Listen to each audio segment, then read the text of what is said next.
સરકાર આ વર્ષે 4 લાખ સિમ કાર્ડને બ્લોક કરી રહી છે, એટલે કે મહિનાના હજારો સિમ કાર્ડ સરકાર બ્લોક કરી રહી છે.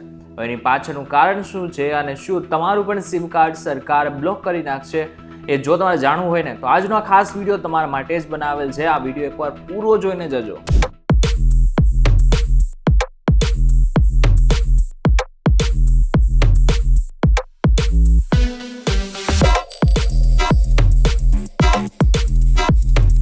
નમસ્કાર, વેલકમ બેક ફોક્સ વી ડિજિટલ ઉપર તમે જોઈ રહ્યા છો ડેલી ડોઝ અને હું છું આપનો દોસ્ત કરણ ચરોતરા. દર વર્ષે હજારો છેતરપિંડી થતી હોય છે. એમાં પણ આજકાલ જે સોશિયલ મીડિયાને લઈને કેટલીક છેતરપિંડીઓ થઈ રહી છે એ ચિંતાનો વિષય બની ગઈ છે. ગૂગલ પે થી લઈ પેટીએમ થી લઈને માત્ર ને માત્ર એક SMS માં આવેલી લિંક થી લોકોના હજારો રૂપિયા જતા રહ્યા છે અને ઘણી બધી વખત એ પૈસા પાછા આવતા પણ નથી. આ બધું જ રોકવા માટે સરકારે એક નવી વસ્તુ લાવી છે અને એ છે FRI એટલે કે ફાઇનાન્શિયલ રિસ્ક ઇન્ડિકેટર. આ એક એવી સિસ્ટમ છે કે જે AI અને મશીન લર્નિંગની મદદથી શંકાસ્પદ ફોન નંબરો અને ઓનલાઈન વ્યવહારોને શોધે છે. અને ઇન શોર્ટ તમે સમજાવું ને તો આ એક ટેકનોલોજી છે કે જે AI દ્વારા ચાલુ કરવામાં આવી છે. જેમાં શું થાય છે કે શંકાસ્પદ જેટલા પણ ફોન નંબર હોય છે એના ઉપર આ AI જે ટૂલ છે એ કામ કરતું હોય છે અને જો એ શંકાસ્પદ વધુ લાગે ને તો એને ત્યાં ને ત્યાં બ્લોક કરી દેવામાં આવે છે. બ્લોક કરવા માટે સિસ્ટમ બેંક ટ્રાન્ઝેક્શન પણ શોધે છે અને બેંકોને ચેતવણી આપે છે જેથી તેઓ તરત જ કાર્યવાહી કરી શકે. FRI ની જે શરૂઆત છે ને મે 2025 થી થઈ ગઈ છે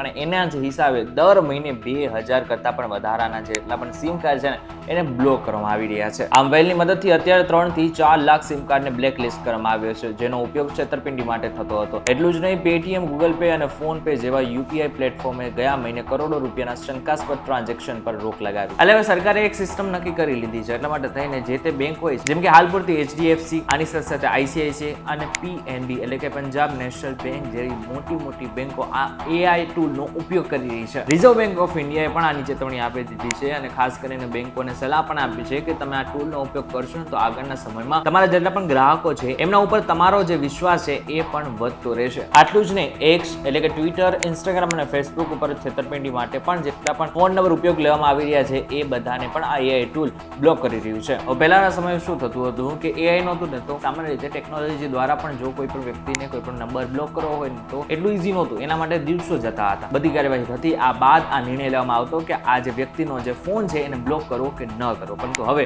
AI ને કારણે માત્ર સેકન્ડોની અંદર આ નક્કી કરીને લેવામાં આવે છે કે આ વ્યક્તિના સિમને બ્લોક કરવાનો છે કે નહીં. હવે એક મુખ્ય મુદ્દાની વાત, શું તમારું સિમ કાર્ડ બ્લોક થઈ શકે છે? શું સરકાર તમારું સિમ કાર્ડ પણ બ્લોક કરી શકે છે?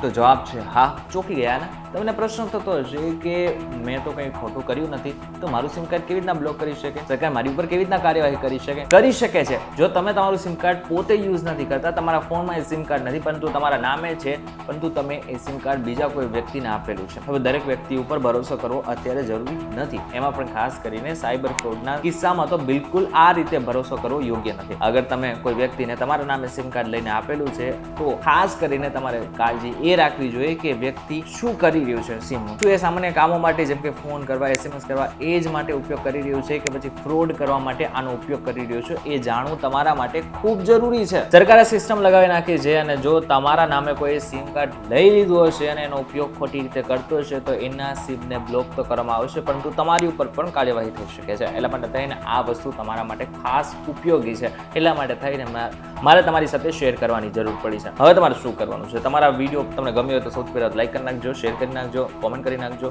અને એવા લોકો સાથે શેર કરજો કે જે લોકોને આના વિશે હજુ સુધી કોઈ પણ પ્રકારનું જ્ઞાન નથી.